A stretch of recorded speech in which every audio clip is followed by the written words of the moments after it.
Olá, essa edição do SESC Entrevista recebe o engenheiro Denis Guettico, considerado o pai da internet no Brasil. Ele é diretor-presidente do NIC-BR, o Núcleo de Informação e Coordenação do Ponto BR, que é ligado ao Comitê Gestor da Internet no Brasil. E o engenheiro Denis Guettico é também personalidade da tecnologia na categoria internet. Recebeu essa homenagem do Sindicato dos Engenheiros em 2014.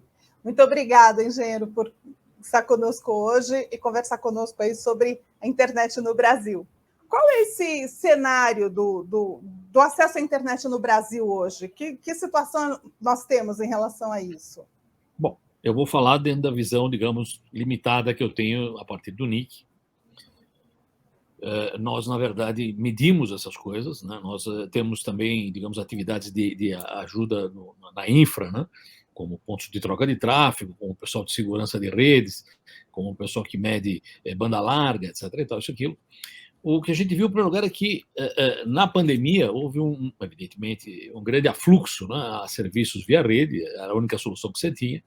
E nós tivemos, do ponto de vista de infraestrutura da internet, um grande aumento de tráfego. Só para você ter uma ideia, a gente cuida, por exemplo, dos pontos de troca de tráfego brasileiros. E o ponto de troca de tráfego de São Paulo, né, durante a pandemia, na verdade, no meio do ano passado, ele passou de Frankfurt, que era o primeiro do mundo, e passou a ser o primeiro do mundo. Então, nós temos um ponto de tráfego mais ativo, mais congestionado, mais usado, não congestionado não é uma boa palavra, mais usado no mundo por causa desse afluxo adicional que a pandemia trouxe. Já estávamos bem na imagem, mas a pandemia nos galgou aí a um lugar de destaque entre os pontos de tráfego mundiais. Então, no geral, a internet brasileira tem se comportado bem desde o começo, é bem vista internacionalmente, não só do ponto de vista técnico, porque a gente tem tido pouquíssimas falhas, se alguma, na área. O BR tem funcionado praticamente incólume durante todo o período. Tivemos um grande aumento de registros durante a pandemia, porque o pessoal precisa de mais presença na rede. Então, nós temos uma boa imagem técnica, somos considerados, digamos, bem colocados nisso mundialmente. E nós temos também uma boa imagem de legislação, né? Se você pegar o decálogo que o CGI fez em 2007, que foi um sucesso, veio o Marco Civil de 2014, que foi assinado durante a internet mundial. O Marco Civil da internet é considerado uma lei muito avançada, porque em vez de ficar se preocupando só em coibir ou impedir coisas, ele tenta garantir direitos dos internautas e tudo mais. Então, nós temos uma imagem geral internacional bastante boa da internet brasileira. Basta ver também que a gente é normalmente considerado nessas premiações que tem por aí. Tem 5 brasileiros do Hall da Fama, os últimos 2 que entraram, Carlos Afonso e a Liane, entraram esse ano que passou. Então, isso também está bem. E, evidentemente, nós temos um problema óbvio, né, que é o problema de infraestrutura de telecomunicações, que se deve ao tamanho do país. A gente tem monitorado isso, eu sugiro uma leitura, por exemplo, no TIC Domicílios, que a gente gera há 15 anos aí, e o TIC Domicílios mostra que há uma melhoria em todos os números de acesso, tanto na área rural quanto na área urbana, mas existem, obviamente, grandes vácuos ainda, especialmente onde a distância é tal que fibra óptica não está instalada, que você tem que apelar talvez para satélite, ou até para telefonia, que são situações, digamos, que você só usa como última ferramenta, né? A arma para poder chegar num lugar muito remoto. O ideal é fibra óptica, evidentemente a fibra óptica chegando em lugares onde você distribui, ou via Wi-Fi, tem o Wi-Fi 6, por exemplo, que é uma boa solução para áreas coletivas, praças, etc. e tal, casas, o que for, ou temos o 5G, como você mesmo citou, que está entrando no ar paulatinamente.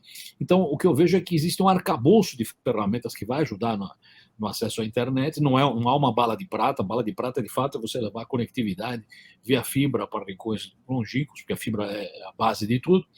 Você não vai ter 5G no meio do mato, ele precisa chegar de algum jeito lá. Então, para chegar de algum jeito lá, você vai ter que usar, de alguma forma, um backhaul, né? Então, essa estrutura é mais difícil de ser, digamos, superada, especialmente num país do tamanho do Brasil. Os dados pontuais indicam melhoras durante toda a pandemia, o número de acessos aumentou, as classes C e D passaram a ter mais acesso do que tinham antes, as classes melhoraram, as classes A e B estão praticamente 100% conectadas nas áreas urbanas, então isso está também já chegando num ponto normal de saturação. O 5G é uma ferramenta adicional muito importante para a mobilidade, e para o indivíduo, né? Ele dá uma bela banda para o indivíduo, menor latência, maior banda passante, mobilidade, tudo que é celular garante mobilidade. O Wi-Fi não garante mobilidade. Se eu saio de um Wi-Fi para outro, eu perco a conexão no caminho. Mas o Wi-Fi garante uma bela banda, provavelmente a custo zero em áreas públicas, né? Então, na verdade, você tem um conjunto de ferramentas que têm que ser usadas coletivamente para você poder providenciar acesso à internet a todo mundo. Então, não há uma bala de prata, não acho que o 5G vai resolver, como o Wi-Fi sozinho não vai resolver, você precisa de uma coleção de coisas.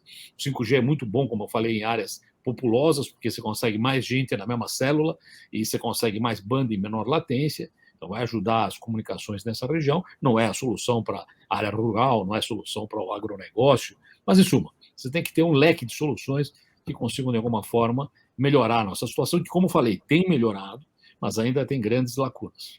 O TIC domicílios que o senhor mencionou, ele mostra ali que em 2021 o acesso à internet por 82% da população que realmente...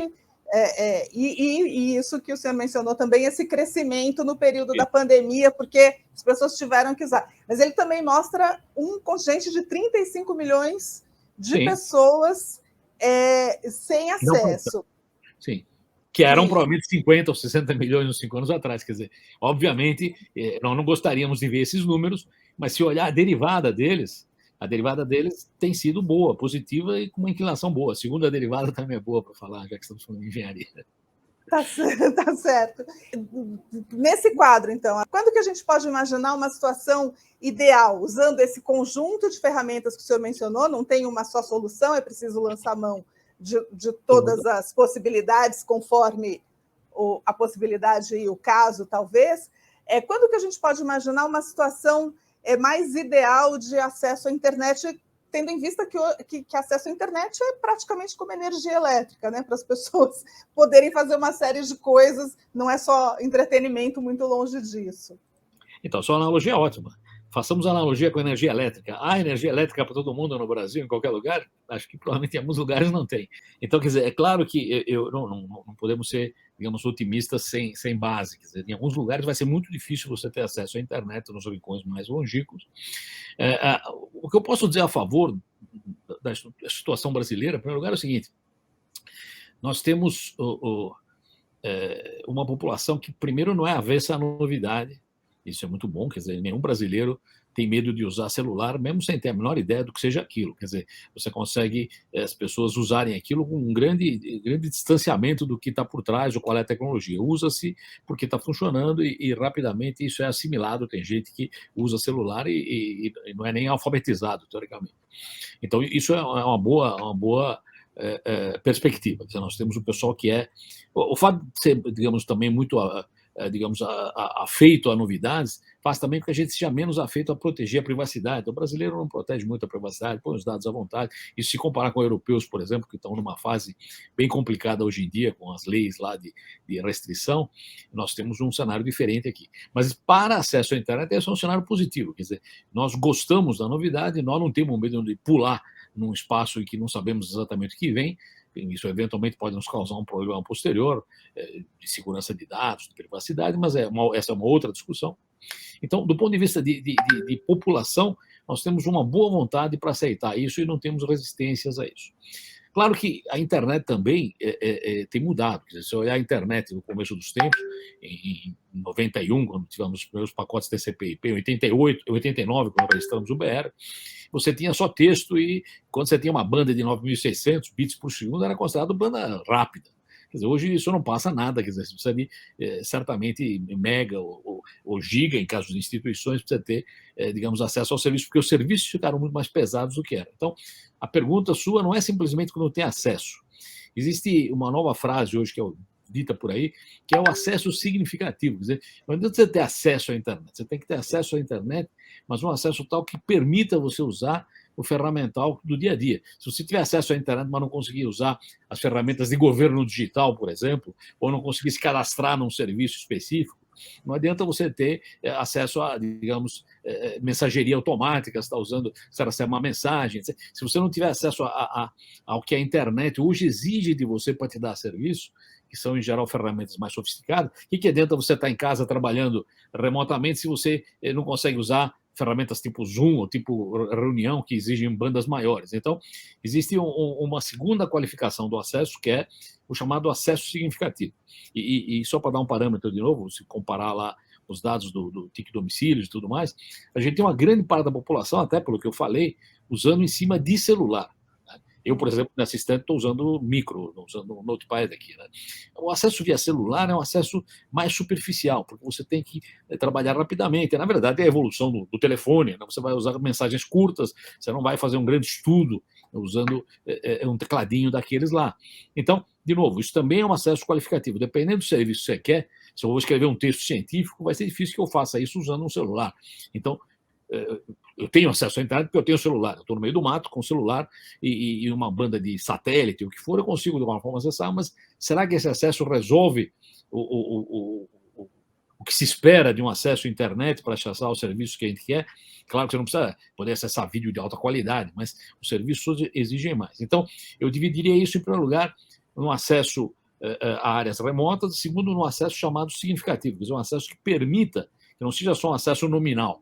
Eu mandei um treco e recebi algo de volta, mas algo que permita, de fato, interagir e usar os serviços que a internet hoje coloca à disposição dos internautas. Não será rápido, a pergunta sua inicial, eu não tenho a menor ideia de quando isso será resolvido. Já tive fases mais pessimistas na vida, também já tive fases mais otimistas, é difícil saber quando isso vai se resolver. A gente sabe que as coisas estão avançando. Existem, por exemplo, vou dar um exemplo da RNP, mais o pessoal, acho que do Exército dos velhos tempos, tinha feito um esquema de lançar fibra em cima de rio, ou embaixo de rio, perdão. É um jeito de você levar fibra para a Amazônia, por exemplo. Por que, já que tem fibra submarina daqui para a Europa, daqui para os Estados Unidos, por que não tenta uma fibra fluvial, né? Que leve a gente até lugares remotos, onde, em geral, o rio é a melhor solução, porque as árvores caem, são altas, não tem como fazer torre acima das árvores seria altíssima, e aí a única solução, evidentemente, acaba sendo satélite, e satélite tem, como você sabe, um atraso muito grande, exceto esses satélites agora de baixa órbita, que são uma nova alternativa, mas precisa de antenas específicas e não é trivial. Então, de novo, é uma solução que depende de um conjunto de fatores, a gente tem visto a melhoria disso, paulatinamente, gradativamente, ainda não estamos nem perto do chamado ideal, mas, como você falou, 35, 40 milhões não conectados é um número, antigamente era metade do Brasil, antigamente era 2/3 do Brasil, isso tem melhorado, não está ainda nem perto do ideal e vai demorar, mas não devemos também imaginar que não estamos avançando. Estamos avançando nisso, certamente nas áreas remotas, com infraestrutura, isso vai melhorar. E é importante lembrar que infraestrutura é uma coisa, a internet é outra coisa, a internet é algo que roda sobre a infraestrutura de telecomunicações, e isso é um dado importante ter em mente sempre também. A licitação do 5G, ali o edital colocou algumas condições para as empresas com retorno de fazerem investimentos ali em infraestrutura, inclusive para cobrir áreas vazias ainda, até infraestrutura de 4G, lugares que não tem. Então, aparentemente, a ideia, a intenção da Anatel ali é resolver um pouco desse problema com nessa oportunidade. Mas isso deve ter um resultado significativo? Ou precisaria assim, de um plano do Estado Nacional Brasileiro de levar infraestrutura, enfim, uma outra visão para as telecomunicações? Como que o senhor vê isso? Bom, veja, evidentemente não sou especialista na área, digamos, de planejamento estratégico ou economia na área, mas eu acho, é a minha visão pessoal, que no mercado onde a atração é menor, você esperar que a área privada resolva leva mais tempo. Quer dizer, se eu fosse uma empresa de telecomunicações, eu certamente faria um plano de viabilidade, e se eu tenho uma cidade que tem 500 habitantes no meio do mato, provavelmente a viabilidade econômica de instalar lá não compensaria os gastos, etc. Isso, evidentemente, é um jeito de pensar de alguém que tem uma iniciativa privada e que precisa se manter de alguma forma, não é o jeito que devia pensar, evidentemente, o governo, que tem que tratar de política pública e tem que, de alguma forma, complementar o que não é factível ou que não é razoavelmente factível pela área privada, fazendo iniciativas na área pública. Eu vou acrescentar que nessa área, por exemplo, na área de educação, por exemplo, nós temos, inclusive, sugiro dar uma olhada também no TIC Educação, a gente tem iniciativas que tentam medir a conectividade de escolas. Escolas são uma hora importante, porque, principalmente nessa época de pandemia e tudo mais, além de boa parte do ensino ter virado de alguma forma remota, você precisa de conexão à internet nas escolas, porque o material, em geral, é disponível por aí. Então, existe um projeto razoavelmente antigo já, e com algum esforço na área, de conectar escolas.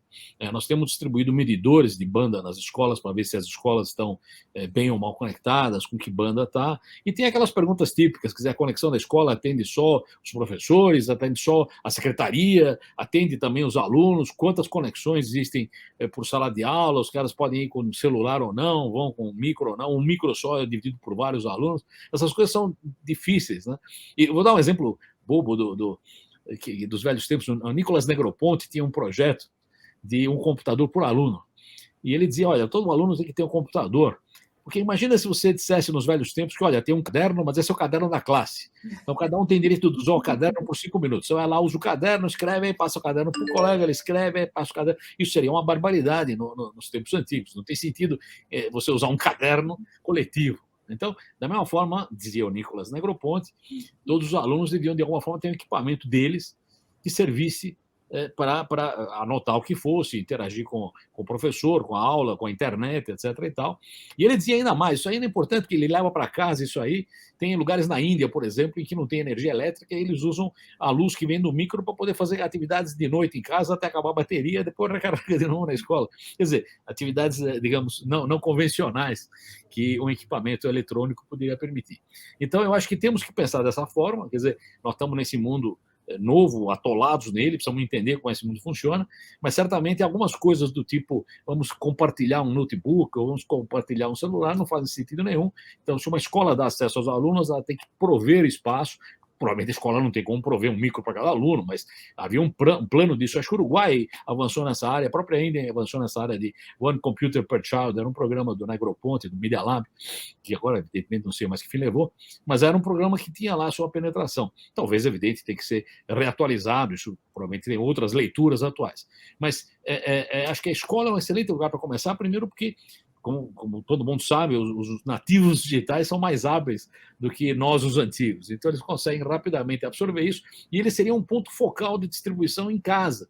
Eles chegariam lá e mostrariam aquilo e fariam lá a sua fala, né, a sua demonstração e trariam mais gente para o processo. É claro que o celular também é uma ferramenta de trabalho, você vê isso no Nordeste, o pessoal consegue emprego e consegue fazer um carreto e fazer um não sei o que via chamadas pelo celular, então essa é a nova realidade portanto, não estou desmerecendo o celular, mas eu acho que entre um celular e um notebook, por exemplo, um micro de mesa, você tem muito mais a aprender e a usar e a interagir se você tiver mais tempo de pensar. Então, esse é um problema da internet. A internet faz a gente pensar muito rápido e muito superficialmente.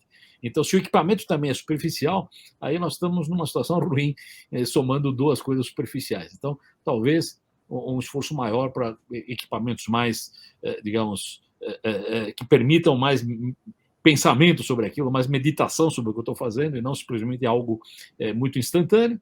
E, de novo, precisa ver o que os números dizem, mas eu acho que as escolas são um excelente ponto para começar. Devia ter um projeto dizendo todas as escolas conectadas. Enquanto todas as escolas não estiverem conectadas, eu não estou tão preocupado com todas as casas conectadas. Primeiro, eu gostaria de todas as escolas estarem conectadas. O senhor mencionou aí a boa legislação de internet que a gente tem, o Marco Civil, e o Marco Civil, uma das questões que ele coloca lá é que o acesso à internet é essencial para o exercício da cidadania, ele pensa nisso também. Isso. Qual a sua avaliação? A gente tem cumprido o Marco Civil da internet? O avanço a que ele se propõe tem sido alcançado? Bom, evidente, eu sou suspeito, porque eu sou grande partidário dele, batalhamos muito para tê-lo no ar, né? Eu acho que ele, às vezes, é mal entendido, né? Teve gente, inclusive, que entendeu que o Marco Civil vinha para, de alguma forma, censurar ou manietar o uso da internet, quando é exatamente o contrário. Então, é porque havia, na época, eu não sei se vocês lembram, mas havia um projeto do senador Azeredo, que era para combater crimes, etc. e tal, que foi chamado de AI-5 digital pelos ativistas, etc. e tal. Mas, em suma, nesse contraste entre uma lei punitiva e uma lei garantidora de direitos, evidentemente a gente se posiciona muito mais pela lei garantidora de direitos, e o Marco Civil é nisso, né? O Marco Civil garante os direitos e a liberdade e a ação de todo mundo na coisa. Mas, às vezes, isso é entendido de uma forma, por exemplo, parcial. Já tivemos casos de suspensão de serviços teoricamente baseado no Marco Civil. O Marco Civil só provê uma suspensão se o serviço estiver violando sistematicamente os seus dados pessoais e não parar de fazer isso. Em suma, não vamos entrar em detalhes, mas eu acho que o Marco Civil é uma ótima legislação, dá um pano de fundo excelente para a gente ter uma internet aberta, livre e inclusiva para todo mundo, e ele veio muito bem acompanhado agora, depois de uns certos anos, evidentemente, pela Lei Geral de Proteção de Dados, que era algo que já estava previsto. Quer dizer, o Marco Civil tenta proteger os dados, mas ele já avisa que precisaria ter uma lei específica, e a lei específica veio agora. Então nós temos uma boa dupla, que é Marco Civil e LGPD, imagino que ajudará a ter uma internet mais limpa e mais adequada. Então, essas coisas são complicadas, porque a internet também... Vou fazer um outro parênteses nessa área, só para dar um exemplo. É evidente que a internet trouxe uma opção de problemas para nós também. Nós temos ataques, temos violações, temos o diabo A4.